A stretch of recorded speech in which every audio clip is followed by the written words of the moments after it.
왔었어. 태안의 1패의 기억이 있지. 3등 했나? 저희 3등 했어요. 약간 공매보다 경매가 좀 이런 재미는 있지. 뭔가 이게 하드한 게 있어. 아니 회사에서 경매 때문에 와보긴 했는데 예. 그냥 배당표만 받아가는 예. 그러니까 경매가 이게 나이들 하면 좋다니까. 조용히 와가지고.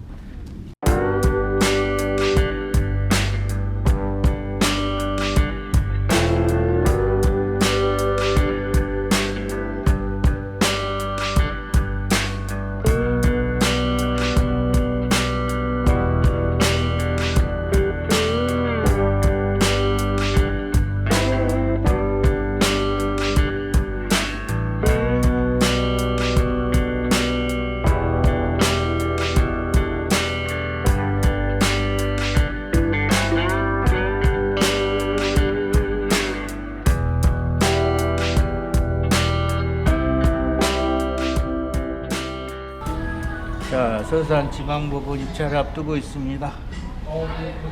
커피를 마시러 왔습니다. 입찰 보정입니다.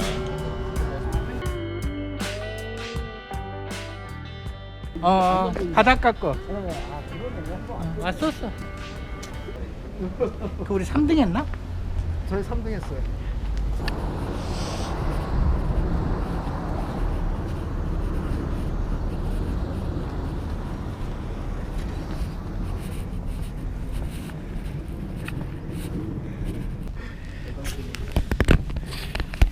그러니까 경매가 이게 나이들 하면 좋다니까. 조용히 와가지고.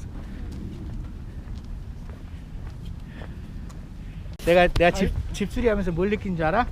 자재는 그냥 안 썼으면 버리고 새 거 사는 거야. 예, 그것 때문에 장비 흐려져. 그렇군요. 1등 했으니까 야 우리 안 났으면 큰일 날 뻔했네. 이런 애들이 돈 있는 것처럼 막 유치권하고 이러는 거다. 그러면 화나. 왜 먹는 거잖아. 스타벅스로 가겠습니다. 여기 바로 좌회전 하면 있어. 아 좌회전 바로요? 길 좀 알려주십시오. 자, 1600m 입찰 끝나고 미풍단당 회원님 만나서 가는 길입니다.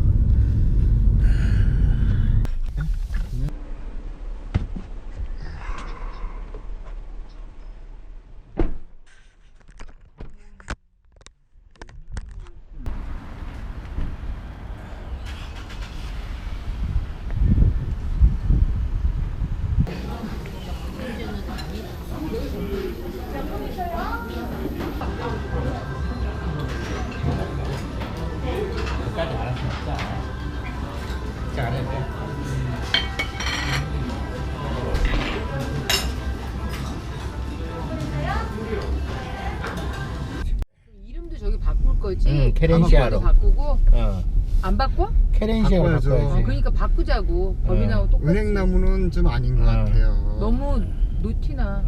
도색도 키렌시아가 다 해야 더 되고. 법인 이름을 똑같이 바꿔야 입주자들이 그리고 좀 외벽 페인트나 좀 이런 거 좀 하나. 한번 칠할까? 칠해야 될 것 그래, 같은데 그럼. 들어온대. 칠하면서 이름도 쓰면 되나? 그렇죠. 그러니까. 예. 카렌시아 마크도 하나 멋있게 하나 만들어. 좋네. 먹으면 롯데캐슬 스타일. 그럴지도. 오늘이 그런 날이니까.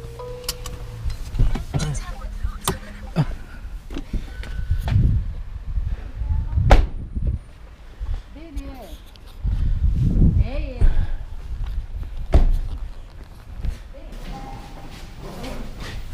일단은 뭐 제가 사진을 찍고 이거 한 장씩 드릴게요. 아니야 이렇게 해갖고 딱 붙이면 일단 발 찍고 빠져. 알았어? 한 통 더 있습니다.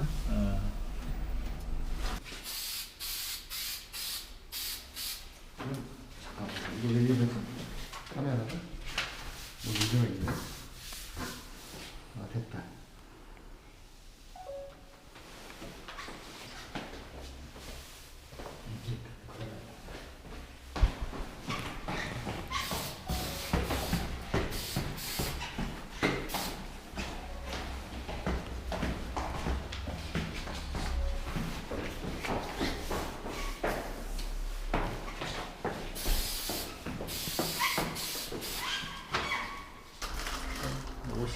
만져보지도 못하고. 사실 우리는 그 이거 오면서 생각을 해봤는데 50억이면은 10,000원짜리 갈비탕을 그러니까. 네, 평생 먹지도 못할 만한 돈인데 이게 50억이 있으면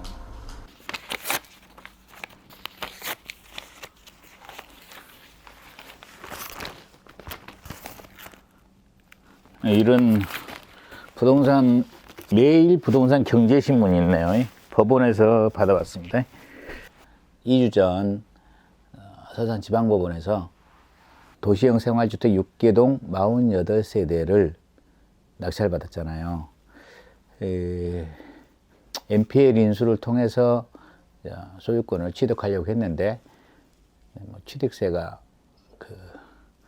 정부에서 다행히 취득세를 6%로 낮춰줘서 신생법인을 만들어서 낙찰을 받고 소유권 이전해서 정상화시키면 이제 임대로 지금 운영할 생각으로 낙찰을 받았습니다. 그게 이제 2주 전입니다. 2주 전이고 그러다 보니까 어떤 생각이 들었냐면 이제 감정가는 78억 나왔고 낙찰가는 우리는 이제 52억 100만 원을 썼는데요. 결국 나는 부동산 경매를 한 18년 해보니까 처음에는 경매를 처음에 할 때는 낙찰되면 너무 좋았고 막 낙찰이 안 되면 막 화가 나고 그랬어요. 근데 좀 지나 보니까 이 경매라는 게 사실은 채무자가 해결하지 못한 고통을 가져오는 거야. 그런 생각이 들었어요. 채무자가 잘해보려고 은행에 그 부동산을 담보로 잡히고 돈을 빌려서 사업을 했는데 잘 안 된 거예요. 그러니까 은행은 그 부실채권을 회수하려고 경매를 진행했고, 그럼 우리는 그냥 경매 참여자로서 전 채무자의 빚을 우리가 갚아준 거예요. 우리가 낙찰 대금을 납부하면은 채무자의 빚을 대신 갚아준 겁니다. 그리고 그 소유권을 가져오는 거죠. 그러면은 돈을 내고 소유권만 가져오는 게 아니라 그 채무자의 고통도 같이 오는 거예요. 부동산이 좋지 않으면 그 좋지 않은 것도 따라오는 거고, 좋은 거면 좋은 것도 따라오는 거고, 이런 생각을 하게 됐습니다. 그래서 우스갯소리로 52억을 만져보지도 못했고 평생 써도 다 못 쓸 돈인데 그걸 주면서 채무자의 부동산을 가져와야 되나, 이런 생각을 좀 했었어요. 그 다음에 이제 낙찰이 되고 나면 어떻게 되냐. 대금을 납부하는 순간 부동산 등기 권리증이 등재되고 안 되고 상관이 없어요. 대금을 납부하는 순간 소유권이 생기는 겁니다. 낙찰자에게. 그래서 그때부터는 이제 또 임차인들에게 이제 소유자로서 점유하는 동안의 월세를 청구할 수가 있습니다. 여러분들은 막 이렇게 이 영상을 보면은 채권자도 될 수도 있고 채무자도 될 수도 있어요. 그 자기가 은행 돈을 빌려서 사업을 하다 잘 안 돼갖고 자기 아파트나 빌라가 경매 처분될 수도 있습니다. 그러면 이제 나 같은 낙찰자를 만나게 되겠죠. 채무자로서 빚을 못 갚았으니까. 그런 거예요. 그러면은 나 같은 사람이 여러분을 만나러 갔다. 그러면 빚을 대신 갚아준 사람입니다. 그러니까 너무 예의 없이 하면 안 돼. 물론 또 낙찰자도 막 점령군처럼 막 그럴 필요도 없습니다. 서로 다 각자 인생을 열심히 산 거야. 열심히 살았는데 뭐 운이 안 됐든 뭐가 좀 인생이 꼬였든 이래서 나는 결국은 그 사람이 원하는 바를 이루지 못해서 목숨 다음으로 소중한 부동산을 법원의 경매 절차를 통해서 매각했다, 이렇게 생각합니다. 그리고 낙찰받은 사람도 이게 진짜 좋은지 나쁜지 해봐야 알아요. 우리도 지금 6개동 48세대를 낙찰받았는데 그거 이제 임대 마칠 일도 보통 일이 아니잖아요. 그리고 원하는 임대 수익이 나올 것인지 이것도 해봐야 되고 그런 영역입니다. 그래서 또 그만큼 고생을 하겠죠. 그 물건을 이제 낙찰받은 이유는 일단은 내가 빌라를 건축해 봤잖아요. 인천에 지하 1층, 지상 6층짜리 35세대를 건축해 봤고, 용인에는 이제 동업에서 4개 동 32세대를 건축해 보고, 그래서 사실 빌라 건축 원가에 대해서는 누구보다 잘 아는데, 원가의 한 60%?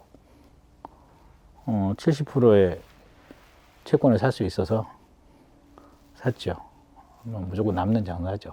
근데 이제 물론 빌라니까 분양은 잘 안 될 겁니다. 분양은 잘 안 되는데, 임대 수요는 좀 있지 않을까. 거기가 뭐 안면읍이고 꽃지 해수욕장하고 한 1.2km, 1.9km인가? 1.2km인가 이 정도 거리예요. 그래서 또 읍내 중심지고 터미널도 있고, 터미널에서 바로 택시 타면 꽃지나 사해 뭡니까 모래 언덕, 예, 뭐 거기 관광지를 갈 수도 있고, 그래서 뭐 힐링하거나 뭐 여행을 오거나 이런 분들한테 뭐 임대를 줄 수도 있고, 그런 여러 가지 이제 프로그램을 좀 생각하고 있습니다. 그래서 약간 양질의 주거 공간을 주는 임대 사업. 그러니 이 영상을 보는 은행 관계자들 분들께서는 낙찰 잔금 대출에 대해서 적극적으로 검토하셔서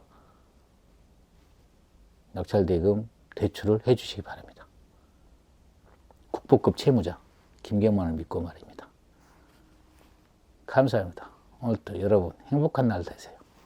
굿락.